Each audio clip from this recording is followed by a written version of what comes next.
আপনাদের সাথে শেয়ার করব আমার শাশুড়ি মায়ের বানানো চিংড়ির মালাইকারির রেসিপি। এর জন্য মা এখানে 1.5 কিলো মতো চিংড়ি নিয়ে ভালো করে ধুয়ে হলুদ মাখিয়ে রেখেছিল। প্যানে তেল গরম হলে তাতে চিংড়িগুলো একে একে দিয়ে দিয়েছিল। এবার চিংড়িগুলোকে বেশ লাল লাল করে ভেজে একটি পাত্রে তুলে রেখেছিল।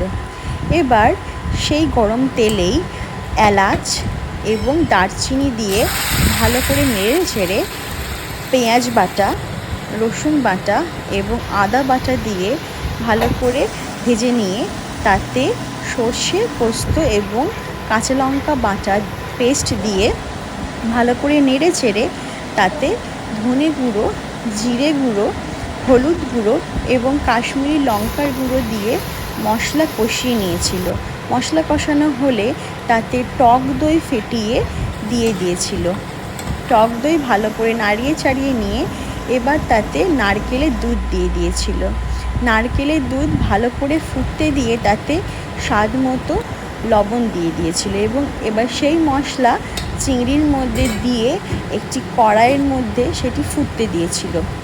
ফোটা হয়ে গেলে গরম মশলার গুঁড়ো এবং ঘি দিয়ে ভালো করে ফুটিয়ে নিয়ে নামিয়ে নিয়েছিল। ব্যাস তৈরি আমাদের চিংড়ির মালাইকারি। গরম ভাতে একদম জমে যাবে।